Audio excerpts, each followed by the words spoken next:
Hey, good. Thank you. And I guess let's just dive right in.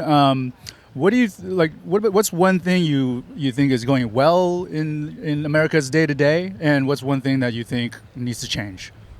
The economy is going strong, but the government needs to fundamentally change the way it spends money and taxes people and so on. It's pretty complex, but the government's still dysfunctional. Yeah, the government is very dysfunctional. Although you're absolutely right, our GDP is sky high, record level highs. Our stock market is also at record level highs. Um, I think we're here to spread the word of Andrew Yang, and what he would say is we have high GDP, high stock market valuations, but we also have high suicide rates and high depression and poor health outcomes. And what he's trying to wake people up to is the fact that we are following these metrics. We think we're doing great, but we're actually not. Is that?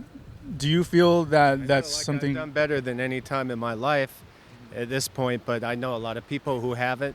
But there's many factors that play a role and why people are unhealthy. It can have to do with diet and substance abuse, and it could have to just be random things that affect one's health and makes them sick. There's mental health issues.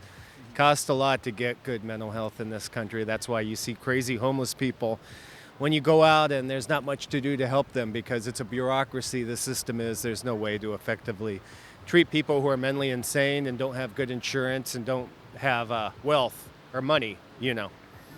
Okay, so what I heard was that there's a lot of bureaucracy going on, and it's hard to get affordable health care. You have people falling through the cracks, not being taken care of, even though by many measures our economy is doing well. Did I get you right? Did I miss anything Yeah, it's about? kind of a contradiction, but a lot of things in life are. But And I heard that you are personally doing well, which I'm glad to hear. yeah, a good number of people I know are also doing well, but then a good number of people I know are not. But in most cases, when it's people I know who aren't doing well, it's because for decades they've used alcohol or drugs or had bad diets, haven't taken care of themselves properly. But like I said, depression can play a factor. And people, if someone's depressed, they don't work, they don't exercise, and they're more likely to use drugs and alcohol, substance abuse. So it's a mental health issue is a major issue confronting this nation, obviously, and there's no easy solutions or easy answers for it. Yeah, I mean, I agree with you that mental health, and I think it's mental health is more than just the sick and crazy, right? It's also our whole entire national morale has is related to our overall mental health as a nation. Now, on the one extreme, you have people who are addicted to drugs, suicidal, out on the streets. And then on the other extreme, you have people doing well, but also feel kind of disconnected with the world. And I myself am also doing well, and I feel very fortunate.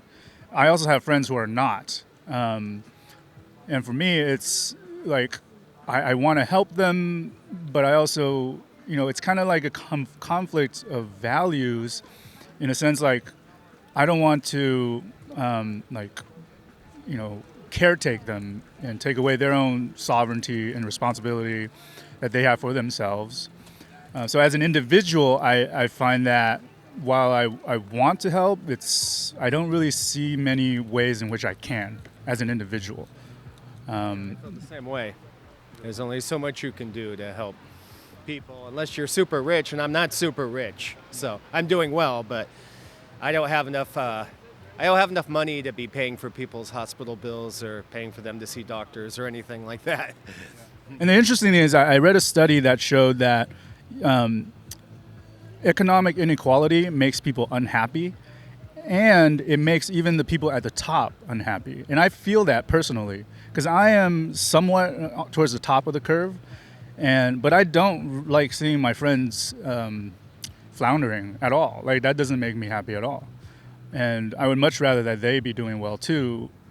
It's just I don't know. It's not my place. Especially in this state, tends to make things much worse when they try to fix them.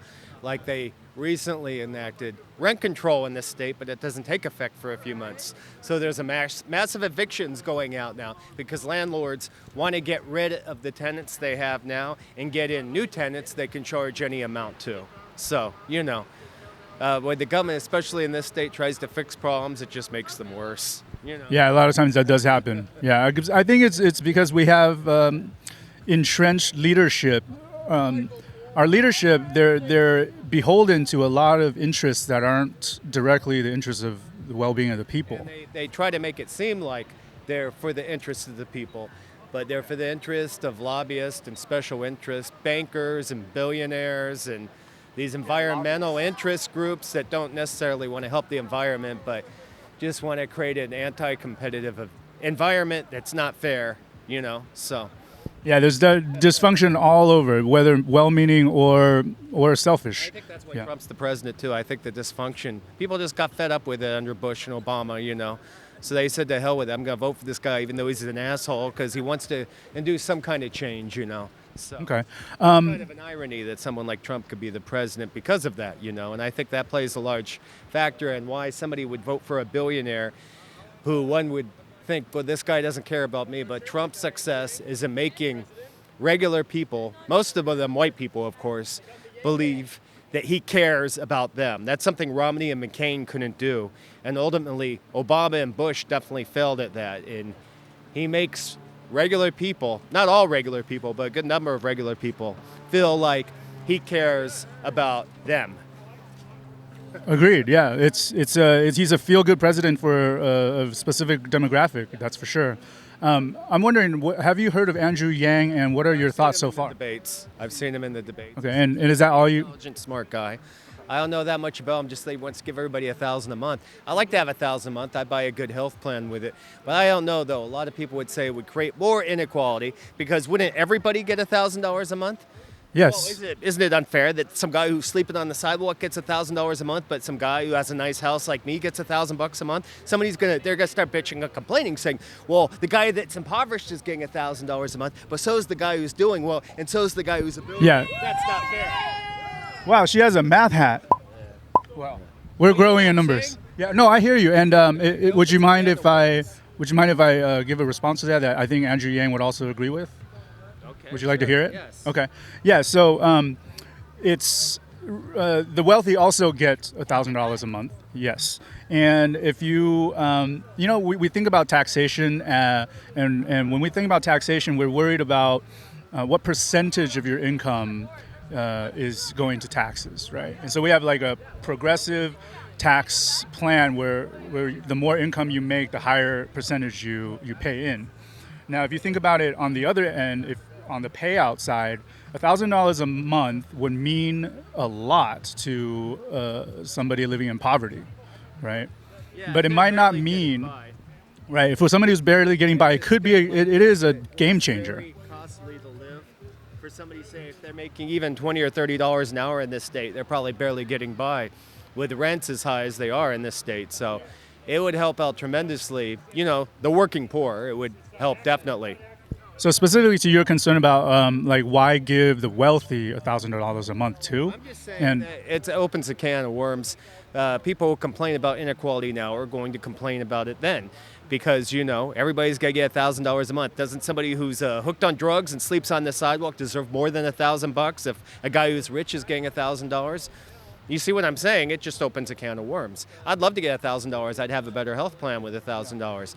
But there's going to be people, activists and so on, who say, well, that's not fair that a guy who's wealthy gets $1,000 a month, but some guy that's impoverished sleeping on a sidewalk who's hooked on drugs gets $1,000. The guy who sleeps on the sidewalk is impoverished and hooked on drugs needs more than $1,000 a month. He needs $10,000 a month. So stop giving it to the guy who's wealthy, or stop giving it to the guy who's in the middle class. Who's getting I do hear that. This guy $15,000 because he needs it more than them.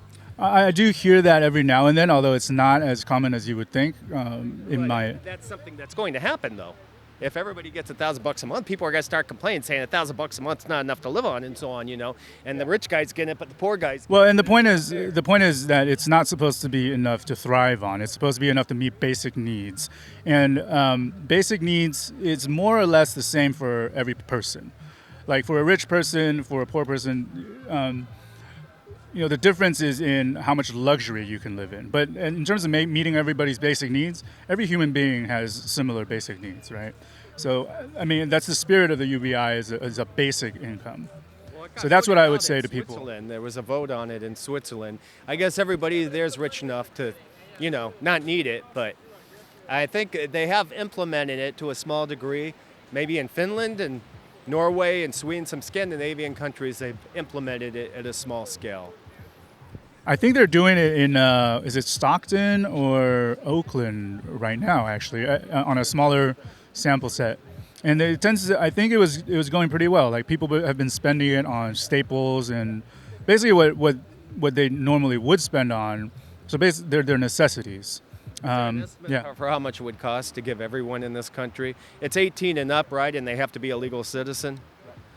Okay, so how much would that cost? Do you know? Yeah, I do. Yeah, actually, I do. It's 2.5 trillion a year. Okay, so does that mean people would stop getting Social Security and welfare and food stamps? That's also a good Be question. eliminated because those are probably a few trillion. So you're just replacing that system with a new system where everybody gets something out of it, right? Yeah. So how it works is it's going to be an opt-in system. It will stack on top of certain benefits like Social Security. Anything you pay into to get back later, you will still get. There are certain means-tested programs that will be an either-or opt-in scenario, including food stamps and certain income assistance programs. So if you choose the $1,000 a month, you'll have to forego food stamps, for example. So it will have a certain consolidation effect on certain welfare programs. However, it's optional, so it's not taking away from people who currently depend on it.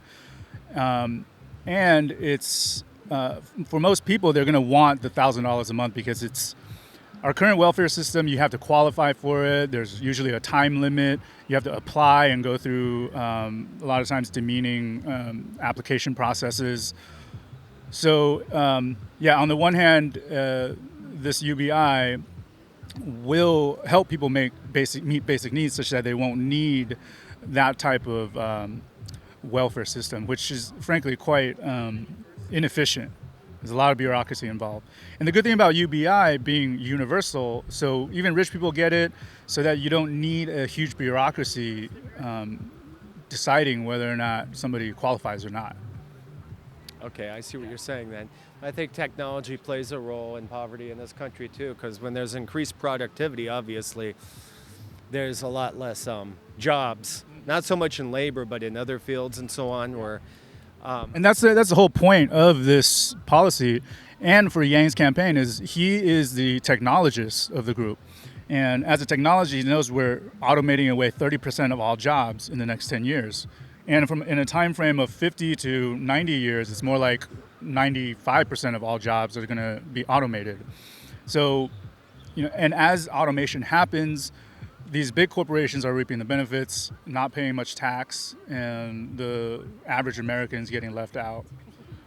And so we really do, in my opinion, we do need something like a UBI as soon as possible, and definitely within the next 20 years or so, because 30% of all jobs is going away. Maybe there is opportunity for Yang because this seems pretty fluid now. It seems like Biden's up, now he's down, and he does not have much money. So now it's on Warren. But now that guy who's the mayor from North Bend or whatever, Pete Buttigieg or whatever, now they say he's even with Warren. So once he goes down and Warren goes down and Biden is, not in, it's going to leave an opening for someone else that doesn't look like it's going to be Harris or Booker or Beto O'Rourke. It looks like it would have to be, either Yang or that gal from Minnesota. What's her name? Amy Klobuchar or whatever. Klobuchar. There's definitely an opportunity for people that are way down now.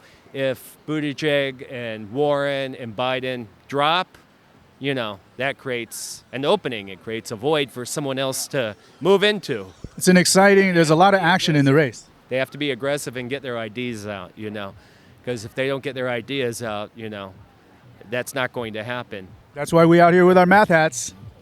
Do you know what math stands for? It's an acronym. I don't know.